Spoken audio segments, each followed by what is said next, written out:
Yung pinapakulo mo pa lang Ang dami!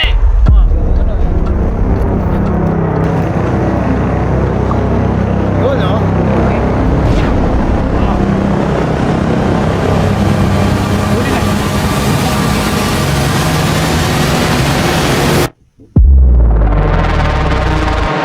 Dumidilaw ng palay. Pagkain ng palaka, mga insekto, paro, tutubi, yung mga maliliit, kinakain nila yan. Yumuyo na sila. Andyan ang mga insekto. At pagka andyan ang insekto, papasok ang mga palaka. Mga will tayo. Welcome to my office.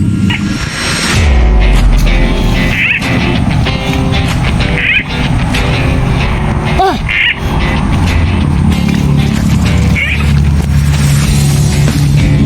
Yun, napalayo na.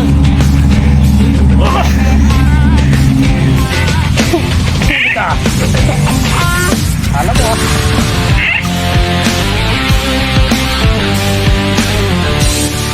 Isang adventure na gustong gusto ko noon pa. Once pa lang ako nakapangawil, nakapamimit ng palaka 30 years ago. Hindi ko makalimutan, binalikan ko ang lugar nito. Tara na, samahan nyo kami mga will. Andito tayo ngayon sa San Ildefonso, Bulacan. Kasama natin ang mga tropa syempre. Si Brad Diggs, Diggs Art, Brad Digging po, Brad Digging. Brad Digging, tapos si Brad Levy. Andito tayo ngayon hindi para manghuli ng palos. Ang content natin ngayon, palaka. Lumusong kami bandang alas 9 na ng tanghali. Tamang-tama, mainit ang panahon. At syempre dahil hindi naman tayo sanay sa ganito panghuli ng palaka, nakadalawang oras na kami. Pero ang huli ko, 4 na piraso. Ang mga kasama ko, grabe, ang dami nang nahuli.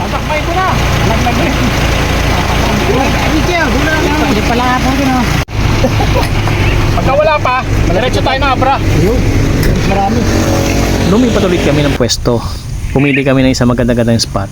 Ang mga palaka pala, mahilig silang tumira dun sa mga lugar na may tubig, malalim, madilim, pero walang tubig. Manaka-naka ay nakakahuli na ako. Natututunan ko na ang mga win ng palaka. Kaya lang si Richie, yung nagka-camera, hindi talaga matimingan. Tuwing may kakagat at tapos isushoot doon sa buslo, hindi niya matimingan. Pero okay lang, unti-unti natututunan ko na. Siguro hindi matatapos ang maghapon, makakasabay na ako sa kanila. Nagsimula kami alas 9 yata, alas 9 pasado. Ngayon ang huli ko ito. Wala pa yata 1 kilo ito. Yan. Siguro mga kalahating kilo na. Mga palaka na nahuli ko. Ito, honest to goodness ito, talagang kinawil ko ito. Walang halong na dito. Pero yung mga huli ng kasama ko, pakita ko sa inyo. Mga malulupit ito mga kasama ko. Ang husay ito. Baka 4 na kilo na ito. Tapos yung isa pa.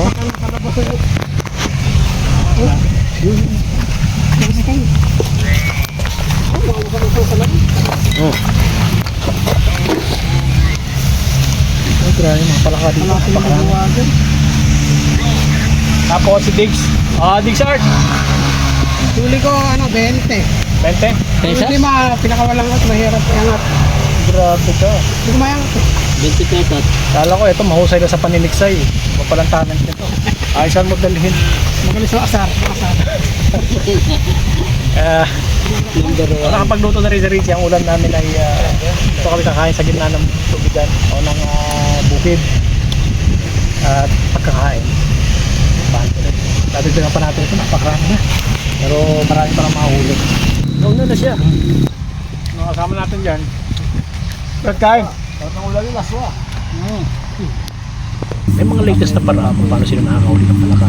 Unang-una syempre, mapayinan mo. Ng baboy.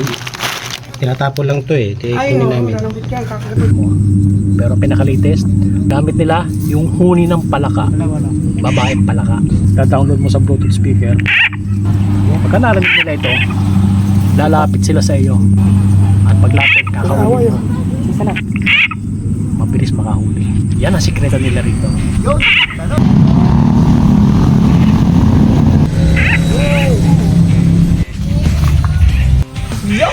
Ganda no? Yun! Ganda. Yan kayo. Yun! Dami na. Ayun, oh. Uy! Sayang! Sayang! Lumaki ng palaka! Palaka! Grabe. Ano bro, lahat lulutuin? Sige na, kasi Aliyah! Ay, napakarami nito. Kaya lang. Kalahati lang. Wala kaya tayo Sige na, mas may kuhay dyan. Fire! Check! Pensya mo na. Kami na lang. Ay, adobo yung kalahati. Opo. Yung maliliit, adobohin na natin. Mawalang pagod mo bro pag natikman mo ang pritong. Hindi nga. Ito. Ang ganda oh. Crunchy, spicy. Pagod na pagod kami dahil buong maghapon. Napakasarap niya. Gaganyan yung mukha mo. Ito hapunan namin. Gandig. Ulitin natin ito. Bukas. Bukas. Lulusong pa kami ng isang. Kain tayo. Tingnan natin itong adobo.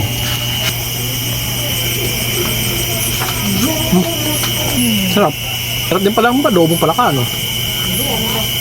Kinabukasan, pinaghahanagad namin ng pangawil. Maaga pa, alas 7 pa lang pumulas namin kami. At pagdating ng tanghali, eto na ang huli namin. Hindi ko na pinakita ang pangawil namin. Mula umaga hanggang alas 10 na awil kami. At may improvement. Meron na akong huli sa kalahating kilong palaka. Itong huli niya, oh, grabe. Ito yung kasama namin. Pag ito kasama mo sa pangawil, pamimidmit ng palaka, panalo ka na. Grabe. Taob kami rito. Halimaw ito pag nangawil ng palaka. Grabe oh. Kahapon ang huli niya 15 kilos. Ito, kalahati pa lang ito, tanghali pa lang. Kain muna kami. Galing mo bro. Dito sa Bulacan, isa sa pinagmamalaki nilang luto sa palaka ay yung sinampalukan o yung pinaasiman ng sampalok. Napakasarap daw nito kaya ito yung sinadjust nila.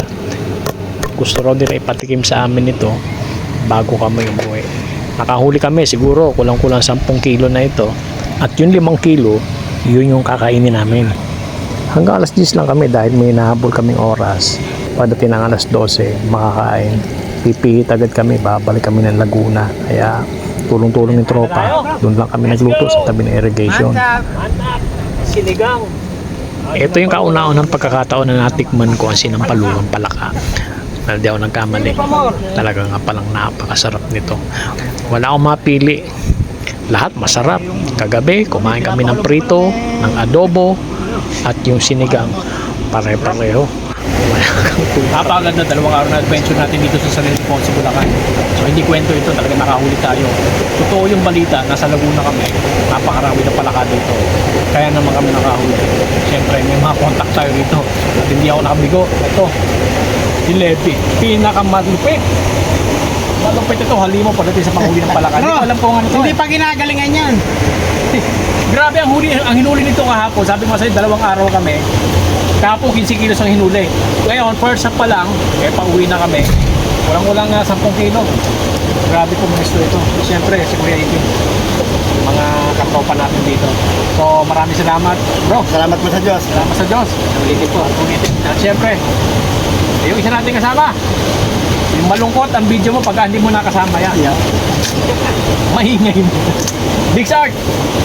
Hanggang dito na lang. Salamat sa panonood. Bye-bye. At bago kami umuwi, may sorpresa pa si Brad Lady sa amin.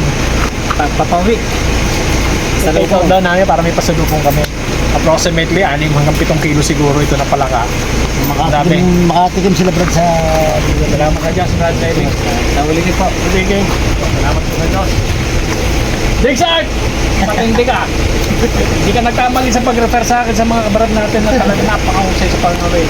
Iniiwasan pa nga nila. Ito ha. Kung gusto ninyo mga will, makarami kayo, hanapin ninyo. Matindi ito. Matindi. Ang nakahuli kami 1 kilo, sa kanya, naka 10 kilo na siya. Grabe mga will ito. Halimaw. Salamat sa Diyos mga kapatid. Hanggang dito na lang. Salamat sa panonood.